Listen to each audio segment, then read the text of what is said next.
नमस्कार दोस्तों, मेरा नाम है दिव्यांश दीक्षित और आप देख रहे हैं तर्कवाद शो का एक नया एपिसोड। आज के इस वाले एपिसोड में हम बात करने वाले हैं एक ऐसे धमाके की कहानी के बारे में जिसने पूरे देश को हिला के रख दिया है।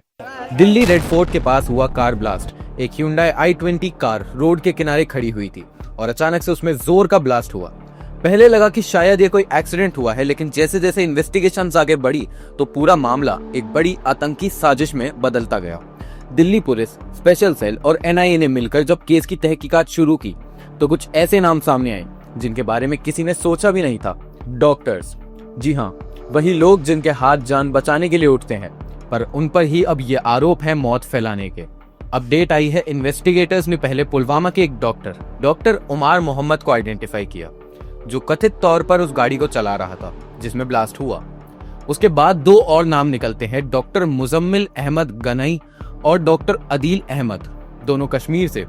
इन दोनों डॉक्टर्स के घरों से पुलिस को एक्सप्लोजिव्स, डेटोनेटर्स और एक AK-47 राइफल तक मिली। ये वो मोमेंट था जब एजेंसीज को लगा कि ये कोई छोटा इंसिडेंट नहीं बल्कि एक वेल ऑर्गेनाइज्ड टेरर नेटवर्क है जो व्हाइट कॉलर लोगों के जरिए चलाया जा रहा है। इस पूरी साजिश को व्हाइट कॉलर टेरर मॉड्यूल कहा जा रहा है क्योंकि इसमें वो लोग इन्वॉल्व हैं जो एजुकेटेड हैं और प्रोफेशनल बैकग्राउंड से हैं। इन्वेस्टिगेशंस के दौरान पर पता चलता है कि ये नेटवर्क सिर्फ जम्मू कश्मीर तक ही सीमित नहीं था। इसके लिंक्स हरियाणा के फरीदाबाद और यूपी तक भी मिले। फरीदाबाद में एक रेंटेड हाउस से पुलिस ने कल क्विंटल्स एक्सप्लोसिव मटेरियल, वायर्स और केमिकल्स रिकवर किए जो किसी बड़े धमाके की तैयारी का सबूत दे रहे थे। ये भी पता लगा कि कुछ लोग फरीदाबाद से दिल्ली आते जाते रहते थे। उनका नेटवर्क रेड फोर्ट ब्लास्ट से डायरेक्टली जुड़ा हुआ था। सबसे ज्यादा चर्चा में आई एक और शख्सियत, डॉक्टर शाहीन शाहिद, या जिसे कुछ मीडिया रिपोर्ट्स में डॉक्टर शाहीन सैयद भी कहा गया है। शाहीन लखनऊ की रहने वाली हैं और एक पहले मेडिकल प्रोफेशनल थी। रिपोर्ट्स के मुताबिक वो एलिजिडली टेरर मॉड्यूल की महिला विंग से जुड़ी हुई थी, जहां उनका काम था रिक्रूटमेंट और कम्युनिकेशंस को संभालना। उनके एक्स हस्बैंड और फैमिली मेंबर्स ने मीडिया को बताया कि उन्हें कभी शक नहीं था कि वो ऐसे किसी एक्टिविटी में इन्वॉल्व हो सकती हैं, पर इन्वेस्टिगेशन ये कह रहा है कि ये शाहीन ने जैश-ए-मोहम्मद के कुछ लोगों से कांटेक्ट रखा था और वो वुमेन ऑपरेटिव्स को गाइड करती थी। अब सबसे बड़ा सवाल ये उठता है, ये लोग किस टेररिस्ट ऑर्गेनाइजेशन से जुड़े हुए थे। इंटेरोगेशन रिपोर्ट्स के हिसाब से इन डॉक्टर्स ने अपनी पूछताछ के दौरान कुछ नाम एक्सेप्ट किए। एजेंसीज का कहना है कि इस मॉड्यूल के direct links Pakistan based groups Jaish-e-Mohammed, JEM और कश्मीर के एक शाखा अंसर गज़वात उल हिंद AGUH, जो कि अलकायदा एफिलिएटेड ग्रुप है, उससे मिलते हैं। कुछ एक्यूज ने बताया कि उनके हैंडलर्स टर्की और अफगानिस्तान से ऑनलाइन कांटेक्ट में थे, जहां से इंस्ट्रक्शंस मिली थी।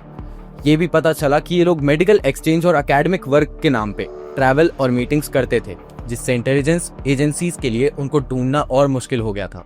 रिपोर्ट्स ये भी कह रहे हैं कि ये ब्लास्ट एक घबराहट की कार्रवाई थी।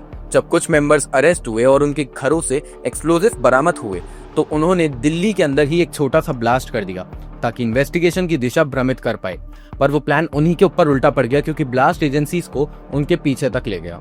इन्वेस्टिगेशन के बाद सरकार ने ये कंफर्म किया है कि ये इंसिडेंट एक terror act by anti national forces है और NIA ने पूरे नेटवर्क को खत्म करने के लिए एक स्पेशल टीम का आयोजन भी किया है।